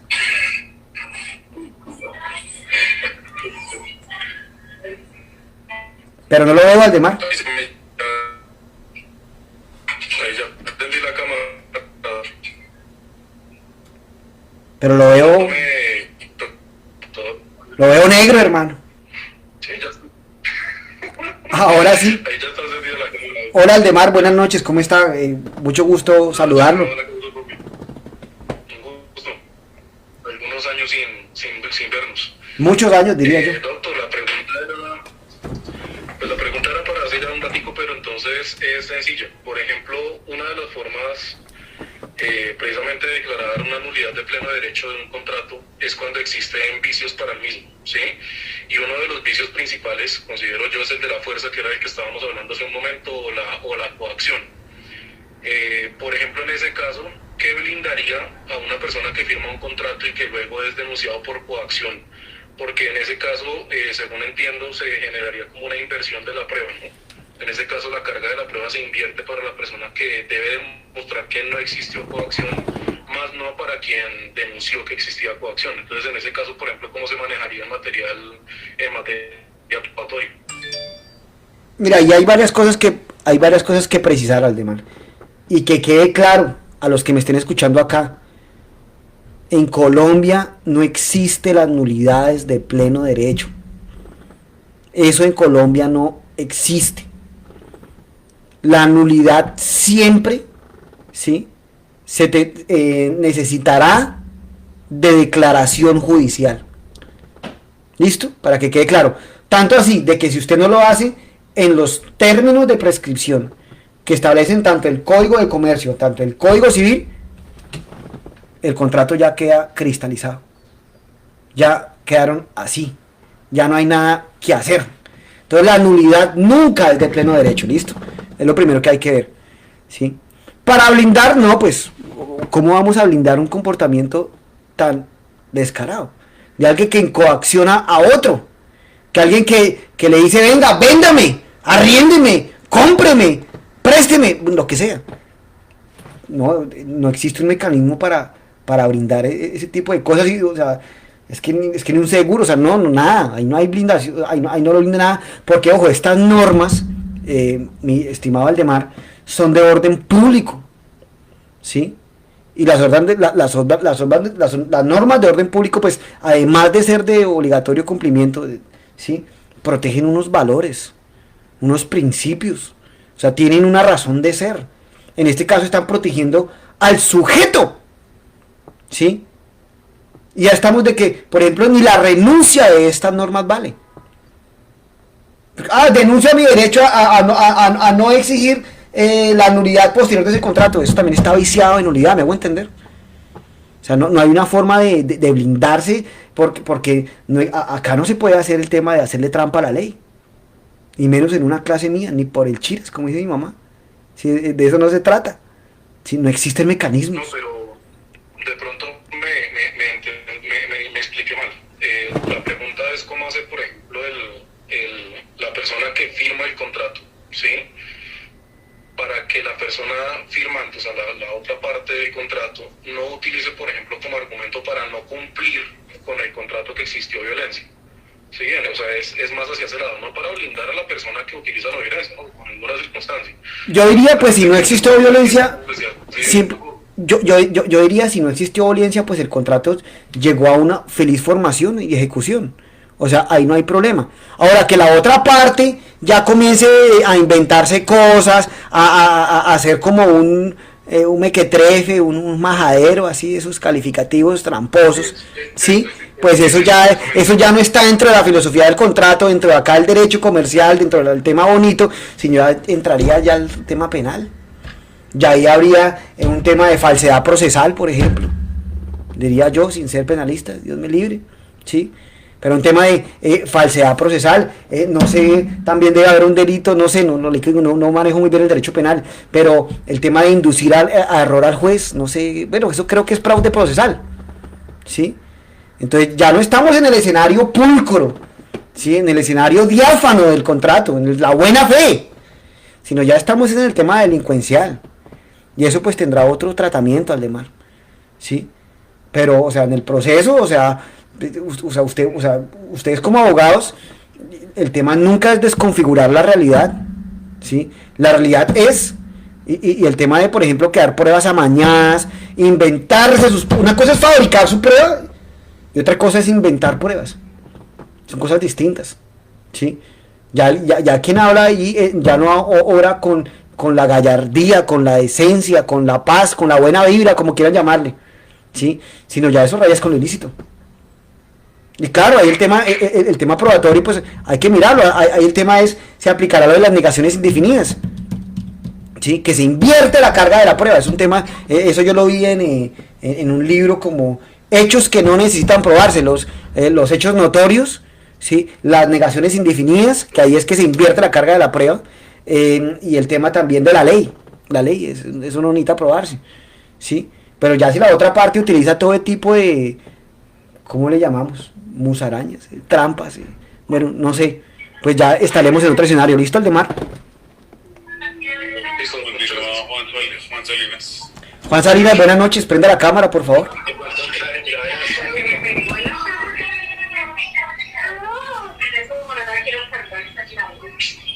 Profe, buenas noches. Pero déjeme verlo. No se puede iniciar la cámara de video, por favor, se selecciona otra cámara de video en configuración. O sea, qué grave. Seleccione la cámara, pues... Bueno, sí. lo veo negro, lo veo calvo, lo veo negro. No lo veo, mejor dicho. Veo ahí un botón blanco y... No, ni idea, doctor, no sé por qué no me permite. O sea, en realidad, a mí sí me patea la tecnología. No, imagine a mí. Más allá de esto, Lo escucho. no sé por qué. Es que el doctor hablaba de que un poco perdió en formalismo de aprobación en especial y formalismo ad substancia en actus. Entonces, en el último es donde el contrato nos exige un requisito sine qua non. Entonces, compraventa de bien inmueble, la escritura pública. En el ad probationem, supongo que es el acuerdo de voluntades, como pues, la compraventa de un bien mueble, que no necesita algo especial, sino que el doctor dice que en el formalismo ad probationem especial se da en los contratos de seguros. Debido a que hay como un acuerdo de voluntades, pero yo no veo ese acuerdo de voluntades, lo veo más como un contrato de adhesión donde uno firma y se adhiere a lo estipulado por la aseguradora. Sí, es cierto lo que usted dice. Entonces, Pero, ojo, o sea, claro, el contrato de seguro además es un contrato de adhesión, como la reflexión, o sea, además de ser consensual, es un contrato de adhesión, ¿sí? Que analiza el contrato desde otra óptica. Pero desde el punto de vista de la formación del contrato, no es de la configuración del contrato, la redacción de sus cláusulas, las condiciones, no. Desde el punto de vista de la formación del contrato, del perfeccionamiento del contrato, el contrato de seguro es consensual. Se perfecciona simplemente con el acuerdo, o para que me entienda, con la adherencia de la parte asegurada a las condiciones que establece la parte aseguradora. No es necesaria una formalidad. Me hago entender, para que se perfeccione. Lo que pasa es que ahí usted no tendrá libertad probatoria para demostrar la existencia del contrato, sino que el mismo legislador le dice, cuidado, la única pruebas que yo le admito a usted para que me demuestre la existencia de un contrato de seguro serán un documento que se llame póliza o la confesión por parte de la aseguradora, no más. Por eso es que el maestro Andrés Ordóñez, que en paz descanse nuevamente, lo ubica ni muy hacia los ad substancia en actus, porque ahí es que exigen una forma y el contrato no nace a la vida jurídica sin esa forma, pero tampoco ni muy a los ad probationem, porque ahí existe libertad probatoria teniendo en cuenta las reglas del derecho probatorio. Entonces, ni tanto que queme al santo, ni tanto que no la alumbre, como decían por ahí, sino que lo ubica en la mitad. Y le dice, aquí se perfecciona con el acuerdo de voluntades, no es tan rigurosa la forma, como en los ad substancia en actus, se perfecciona con el acuerdo de voluntades, pero tampoco existe libertad probatoria porque el legislador ha limitado los medios de prueba para demostrar la existencia de ese contrato. Entonces le dice otra vez que solamente podrá utilizar documento contentivo de los elementos esenciales que se llama póliza o la confesión por parte del asegurador. Si usted llevó testigos allá, diga que fue a otras clases menos a esta. Diga que no me conoce, ¿sí? Porque el juez le va a decir, le va a reír el juez, se va a reír. De pronto hasta le alegra el día a usted. O si está de malas pulgas, se lo daña. Pero nunca se le vaya a ocurrir llevar testigos para demostrar la existencia de un contrato de seguro. Porque hay otras cosas dentro del seguro que sí se pueden utilizar pruebas distintas a las mencionadas, pero no la existencia del contrato. Pero eso lo veremos en el respectivo momento de que acá hablemos de las clases de seguro, de seguros. ¿Listo? Ya, sí, muchísimas gracias, profe. La verdad sí me despejó la duda. Sí, entendió, mijo. Sí, señor. Y ahora, Sí. ¿y usted en qué está trabajando? ¿Qué hace? Cuéntenos. ¿Dónde vive? ¿Qué hace? ¿De dónde es usted? Yo litigante, profe, pues denunciando a Raimundo y todo el mundo, aprendiendo mucho derecho disciplinario y administrativo y bueno, o sea, uno empieza con una rama, pero resulta que ahí hay mucha gente corrupta, entonces toca empezar incluso hasta penal. No, corrupción es en todo lado. Por acción. Corrupción es en todo lado. Eso es No, el pus. entonces toca empezar a denunciar y ahí he hecho algunas cositas, ahí voy. ¿Y de dónde es su merced? ¿De qué lado de Colombia? Yo, Bogotá, Colombia. Perfecto. Bogotá, doctor. Sí, ¿de qué lado de Colombia? Porque estoy seguro que es de Colombia. Bueno, hermano, muchas gracias por venir a clase y de verdad encantado de volverlo a saludar y pues de tenerlo acá un viernes. Eso sí es que es mucho amor al arte. Acá escuchando a un loco hablar. Lo seguiré haciendo, porque la idea es esa, crecer. O sea, así es que nosotros nos formamos. No, y hemos crecido bastante porque yo que ya, por ejemplo, me puse a ver a Dávila. Yo nunca había visto a Dávila en clase, nunca. Pues lo había visto por allá en otros lados, pero nunca lo había visto en clase. Y hoy lo llamé y lo felicité. Le dije, doctor, mire, creo que hemos cumplido el objetivo, al menos lo miro como yo. ¿Por qué? Porque logré aprender de usted. ¿Sí me hago entender? Sí. El doctor Dávila con su clase me enseñó derecho administrativo, muy bacano. Y no cualquier derecho administrativo, es un derecho administrativo revolucionario, o sea, interesante. Él me decía, oye, es que esto no son clases para estudiantes de pregrado, sino es un tema casi doctoral. Y yo, wow, bacano, o sea, ese tema de que se habló de romper con el tema de la presunción de legalidad del acto administrativo, me le quito el sombrero al doctor Dávila. No sé si se le ocurrió a él, no sé, pero es el primero que lo escucho. Giró la cámara y ahora sí quedó al revés. Ahora sí quedó al revés. O sea, me pasó la de Dávila. Y otras 3 personas en Zoom que están para opinar, entonces no sé cómo lo vaya. Pues entonces me va a tocar volver al celular acá. Ay, esta vaina. A ver si ya. Ahí ya quedó. No, ¿Ya? vuelve a dar la vuelta hacia la izquierda. Ahí. Ahí ya. Ahí. Es que me entran llamadas. Entonces me desconfigura todo. ¿Hay otra opinión? Bueno, me parece más chévere que estén opinando. Me parece más interesante. Les agradezco mucho a las personas que opinan. Jefferson Trujillo. Jefferson Trujillo, prenda la cámara, Jefferson, déjeme verlo.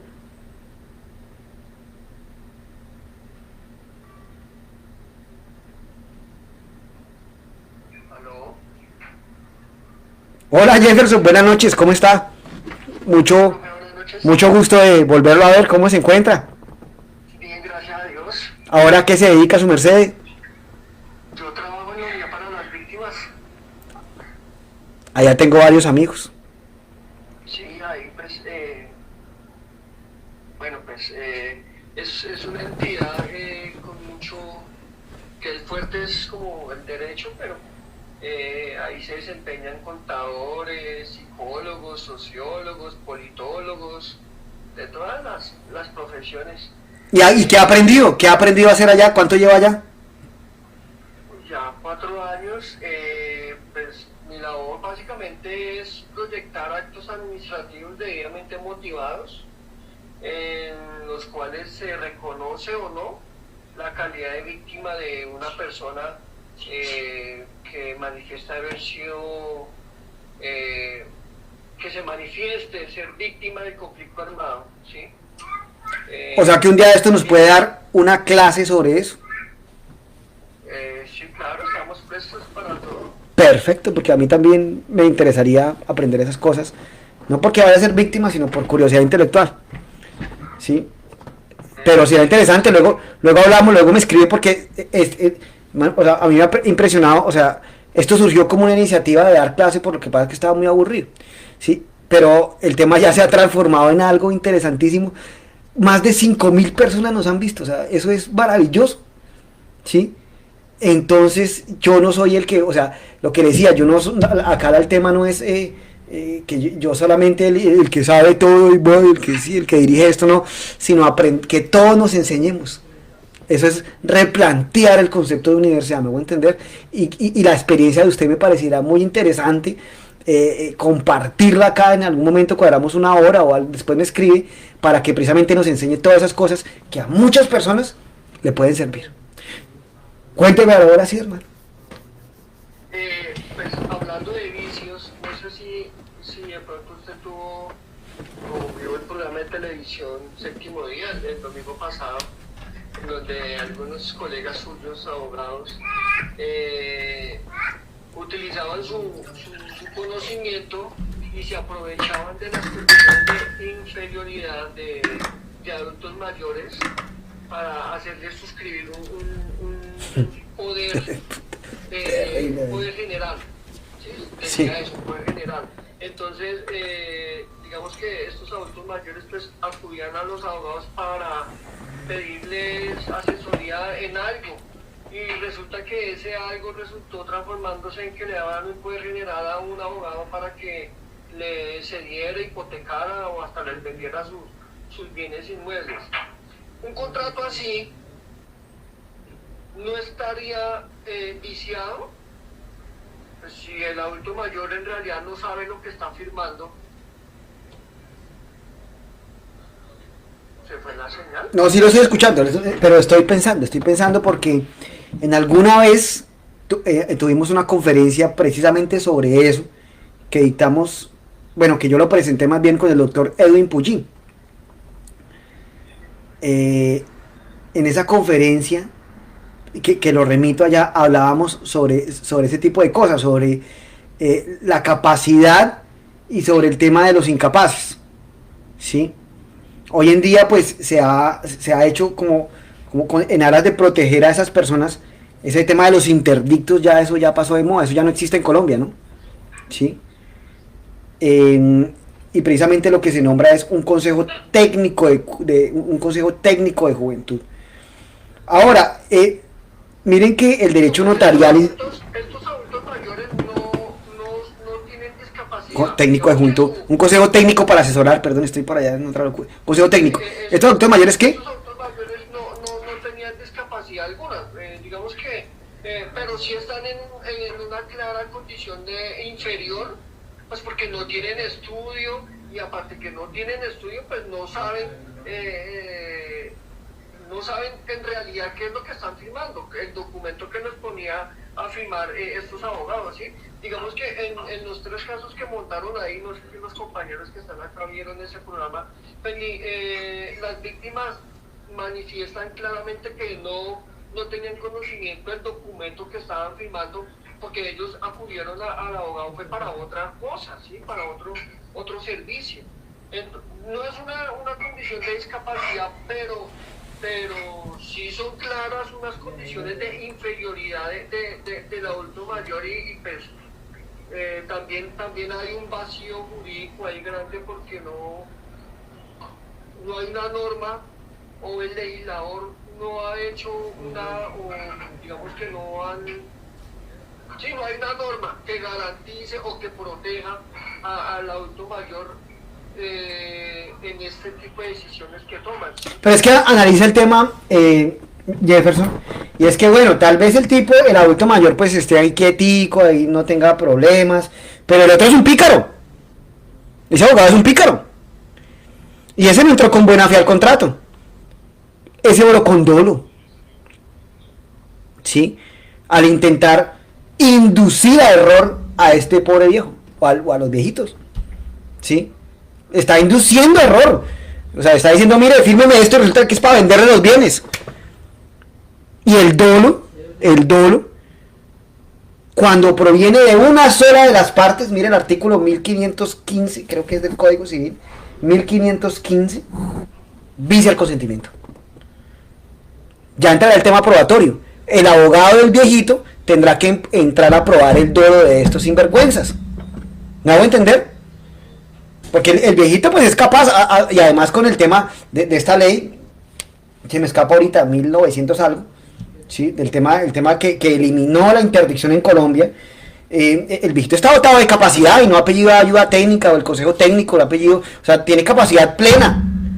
Pero este otro es un bandido, ese abogado. Pero, y mi otra parte... Entonces, pero déjeme terminar, solamente déjeme terminar. Entonces, el abogado de estos viejitos, pues puede cuestionar la validez de estos contratos, pero el tema probatorio será demostrar el dolo de estos personajes.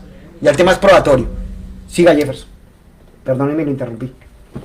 Digamos que la otra parte de la pregunta es, hablando de responsabilidad civil, ¿qué tan responsable es el notario que permite ceder o vender un bien inmueble a través de un poder general? Es decir, usted como abogado le suscribió a una persona un poder general y con ese poder general pues usted vendió su casa. ¿No tendría responsabilidad civil alguna el notario que Pues permite... yo diría, y le doy mi opinión, que el notario que permite vender con poder general está obrando en el límite de la buena fe, o sea, no le veo problema. ¿Dónde le veo problema? Y lo vi alguna vez en la práctica. Habría que, déjeme, yo averigüe esa norma, creo que es el Estatuto de Notariado y Registro. Pero, ¿dónde había el problema? En el momento preciso de otorgar el poder general. Ahí es que veo problema. Porque el poder general, recuérdese que ese tipo de mandato, en el que la representación es amplia, ¿sí? El poder general debe hacerse por escritura pública. Ahora, he visto en notarías que cuando hay una persona mayor de edad, así como el caso que usted me plantea, el notario debe solicitarle un certificado de aptitud psicológica, algo así se llama, ¿sí? De actitud psicológica, emitido por un psicólogo, por un perito, por alguien que certifique de que este tipo no está chiflado, no está loco y que está en plenas actitudes mentales. El notario debió haberlo solicitado. Bueno, y entonces, ¿por qué? Donde no lo solicite, podríamos hablar eventualmente de temas de responsabilidad, eventualmente. ¿Cuánto? Diga, porque un notario presumiendo la buena fe no blinda ese tipo de instrumentos, como citando un testigo, un familiar del adulto mayor, de que esta persona firmó ese documento en uso de sus facultades y que tiene pleno conocimiento del contenido de ese... Porque lo que debió haber hecho el notario fue pedir un certificado de actitud psicológica, de que esa persona está bien. ¿Me hago entender? No llevar testigos. Ahora hay algo que también hay que aclarar, pero eso lo vamos a hacer más adelante, en otra clase, y es romper, explicar ese mito, esa creencia, esa falacia de que la buena fe se presume. Eso es pura caca, eso es mentira, y es una lectura errónea del artículo 84, si no estoy mal, de la Constitución Política de Colombia. ¿Sí? ¿Me hago entender? Porque la buena fe no se presume en el derecho de los contratos. Es mentira, es una falacia, es algo que se ha mal enseñado. Y ahí vamos a leer unos artículos precisamente donde lo explica con una elegancia, Yuri, eso sí es elegancia y belleza, Yuri, ¿sí? De la doctora Catalina Salgado, de la Universidad Externada de Colombia también, que aclara el tema cuando nos habla de algo que se denomina la culpa in contraendo, en la responsabilidad precontractual se llama el tema, ¿sí? Y ahí explica ella algunas sentencias de la Corte Suprema de Justicia, rompiendo ese mito, explicando de que eso es puras mentiras, de que es una mala creencia, es un mito que ha calado en la conciencia de muchos estudiantes, de muchos abogados, pero no es así. Eso es el tema de que la buena fe se presume, no, eso en los derechos de los contratos no es así. Pero vamos despacio, en otra oportunidad lo explicaremos. ¿Listo, Jefferson? Pero hermano, el notario debe pedir un certificado de actitud psicológica. Pero sí, más o menos. Sí, pues digamos que esos temas definitivamente rayan con la injusticia, pero... Claro, pues a quién no le raya, pues, una piedra. Pero, Los abogados son unos mequetrefes, unos bandidos, unos deberían quitarle la... O sea, Dios mío. Uno cómo va a utilizar su condición de abogado para hacer eso, eso es... le da a uno hasta asco ese tipo de gente. Sí, pero hay muchas personas así. Pero somos más, estoy seguro, las que no somos así. Las que debemos dar ejemplo, ¿sí? Como al estilo kantiano, ser modelos de comportamiento. ¿Sí? Y es un tema también, está en crisis nuestra profesión, porque, como lo decía al inicio de estas charlas, la primera clase, somos el país de los abogados, o sea, hay la sobreoferta de abogados, eso es terrible en Colombia. Las fábricas, las universidades dejaron de ser universidades y se convirtieron en fábricas de abogados. Hemos llegado a tanto de que para ser abogado una dignidad de tal, hay universidades que lo dan en 3 años. Eso se me hace terrible. Eso es una mercantilización de la educación, como, o sea, eso ya es sacar o sea, es terrible lo que está pasando en nuestro país. Pero no todos los abogados son malos, el gremio no es malo, ¿sí? El problema, para mí la falla, está desde las universidades, pero oye, dijo el doctor Carlos que se me sale a mí el revoltoso y ya después nadie me para y no quiero poner a hablar de eso ahorita. No, pero ya se me pasó el tiempo. Otra intervención, porque sí quería dejar unos 10 minutos para hablar del tema de la universidad para la gente. ¿Alguna otra intervención? Mañana Santiago voy a levantar la mano, espero que se la baje porque ya pues... No, que hable. ¿Cómo le vamos a dejar con la mano arriba? Eso me parece terrible. Por eso lo dije. O sea, ¿alguien falta por hablar? Sí, Alejandro Maña Santiago. O sea, 3. Falta el nombre de él, como parece... Alejandro Maya Santiago son la misma persona, como la Trinidad, como el Espíritu Santo y los 3. Apellido Santander, profe. ¿Qué más? Buenas noches. ¿Nos conocíamos? Claro. No, profe, no tuve el placer de tener clases con usted. Había escuchado a otros compañeros, pero pues digamos que se dio la oportunidad y he estado en la mayoría de las clases que usted ha... Muchas gracias por estar presente y ahí quedan grabadas las clases en cualquier momento que las quiera ver las anteriores y a mí me puede escribir en cualquier momento, no creo que le responda inmediatamente, pero podemos charlar sobre las clases, sobre lo que opine, sobre si me equivoqué, sobre si no está de acuerdo, sobre ni te ha quedado mi opinión, lo que sea. Tiene un humilde servidor. Listo, profe, muchísimas gracias. Profe, pues respecto a la clase que usted estaba, bueno, de lo que estaba hablando acerca del contrato de seguro. Usted nos comentaba que el contrato de seguro solo se puede probar de 2 maneras. Primero, el tema de la existencia de la póliza. El segundo, la confesión del asegurador. ¿Sí? Resulta que puede que existe que las pólizas, o mejor dicho, el contrato de seguro se paga mediante los pagos periódicos. Bien sea por recibo de la luz, bien sea por nómina, por descuentos de pensión. El hecho es que algunos, la gran mayoría de estos seguros se pagan de forma de tipo periódico. En ese orden de ideas, si yo quiero hacer o quiero probar la existencia de ese contrato de seguro, si yo demuestro los pagos periódicos que yo estoy realizando, no estaría introduciendo como una tercera categoría. No sirven de prueba. No puedo colocarlo entre los dos que usted menciona, ¿no? No sirven de prueba. No son pruebas suficientes para que el juez, ¿sí? Se convenza de la existencia del contrato. ¿Por qué? Porque es que la ley es la que le dice al juez. Es la ley la que le dice, mire, si a usted le van a aprobar un contrato de seguro, solamente se admiten 2 pruebas en este ordenamiento jurídico colombiano. Póliza o confesión, no más. ¿Qué haría yo? En el interrogatorio de parte, que usted es la forma de extraer la confesión, usted puede exhibir esos pagos, ¿me hago entender? ¿Sí? ¿Para qué? Para coadyuvar, pues bueno, para coadyuvar no, para hacer que esta parte confiese la existencia del contrato, la aseguradora. Bueno, ¿y estos pagos qué son? ¿En razón de qué contrato? ¿Me hago entender? Pero los solos pagos no serán prueba suficiente para demostrar la existencia del contrato de seguro.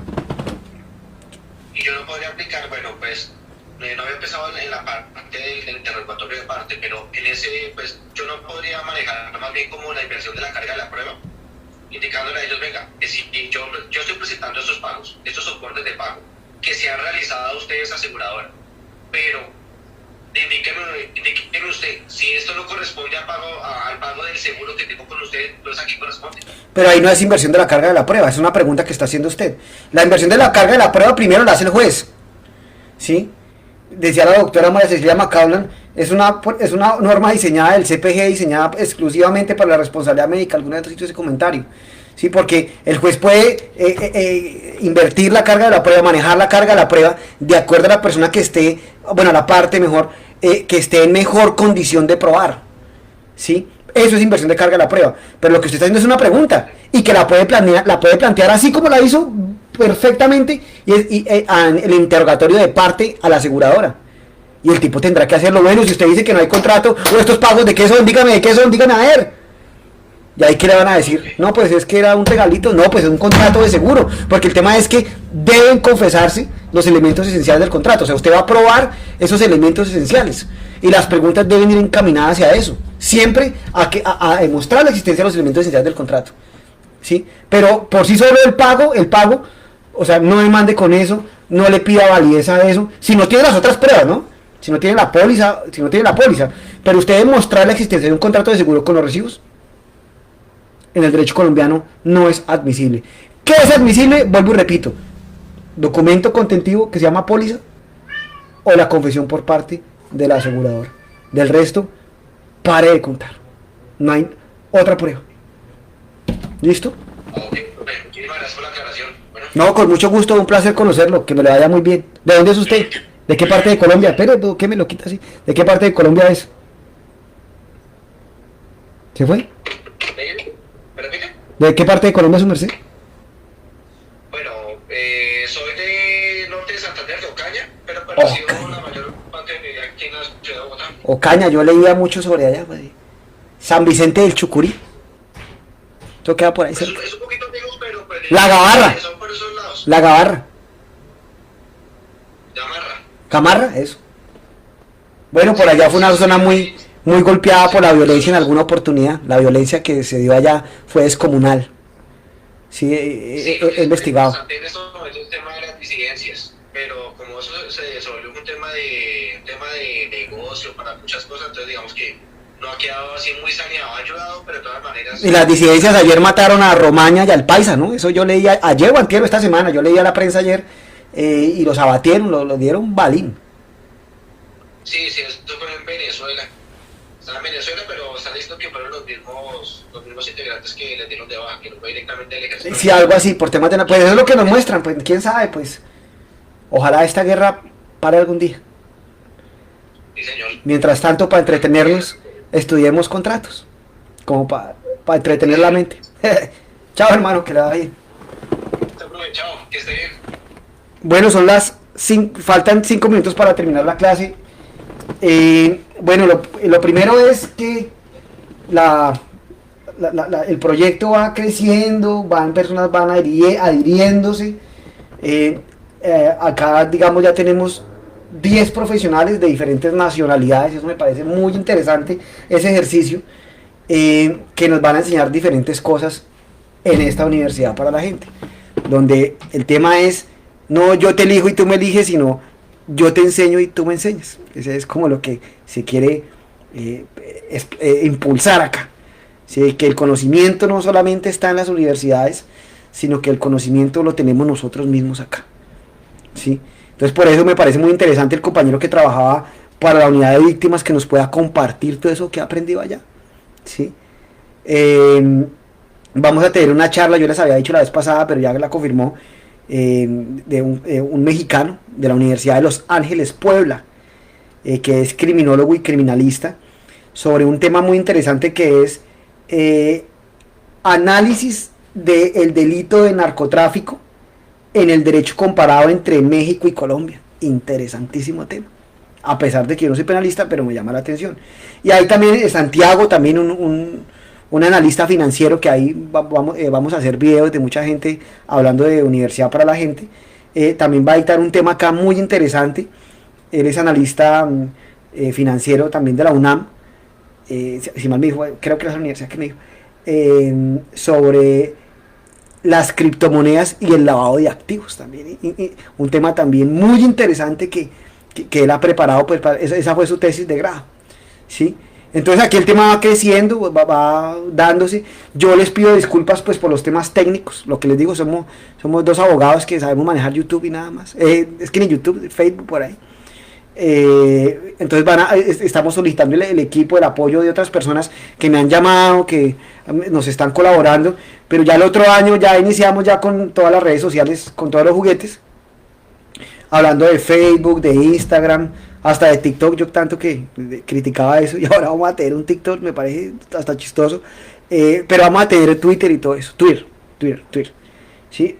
Vamos a hacer las reproducciones, a hacer una página de internet, o sea, es un espacio muy bonito acá hecho con las uñas, pero lo que se construye así con cosas poquitas es lo que más valora uno y lo que más tal vez entiende uno y tal vez lo que con la que mejor energía se vea, lo que mi energía sea. Entonces el espacio va en crecimiento, va en construcción. Hemos tenido pues varios intentos también de saboteo, pues, pero no importa, el saboteo es una forma de sentir que estamos haciendo algo, porque los sabotarían es por algo, por X o Y cosas. No voy a entrar en razones sobre el tema. El lunes, el día 13 de este mes, tenemos la última charla de este año, ¿sí? Que es con la doctora Cindy Chavarro. Ella va a comenzar sus clases de derecho tributario, vea esa maravilla, sobre un tema que en pregrado personalmente vi una pinceladita muy pequeñita. Ella va a dictar sus clases de derecho tributario y ya pues siendo conscientes de Navidad, de Año Nuevo, de las fechas dicembrinas, los tragos, la comida, bueno, todo lo que hace parte de nuestra cultura, pues suspendemos ahí y les estaremos anunciando después del lunes cuando retornaremos con estas clases para la gente. También vamos a dictar cursos de actualización de preparatorios, vean esto, un tema muy interesante, ¿sí? Para que los estudiantes de último semestre puedan ir a dictar, puedan ir a presentar, a enfrentarse con un jurado en modo oral, a ver cómo les va. Pues la idea es que estudien, que nosotros vamos a recomendar un material, les vamos a dar unas clases totalmente gratis. Sí, no vamos acá el principio del doctor Dávila me encantó, nuestro principio es que acá no vamos a cobrar ni un peso, pero la idea es poder contribuir a la educación y como decíamos con un amigo, seguir haciendo país. Entonces muchachos, muchas gracias por su atención, muchas gracias por venir a clase, pues un viernes, siempre dictar clase a esta hora, siempre lo dije y siempre lo diré, el que reciba clase a esta hora le están violando sus derechos fundamentales, pero pues acá estamos por cariño, por amor al arte y pues para mí su asistencia, sus preguntas, para mí es muy importante. ¿Sí? Esto es la configuración de un espacio académico en el que nadie está coaccionado de estar acá, sino en un espacio que sea abierto. Cada día vamos creciendo, a mí ya me da pena porque van más de 5.000 reproducciones, eso quiere decir que más de 5.000 personas me han visto, a mí y al doctor Dávila, y pues no le deja de dar una pena, ¿sí? Pero pues el tema se está logrando. Ojalá que lleguen otros académicos también a criticar. Yo ya estoy extendiendo invitaciones a varias universidades, a varios profesores, y si no, eso Sancho Panza y Don Quijote llegaron muy lejos. Entonces, buenas noches muchachos, muchas gracias por su atención y que les vaya muy bien.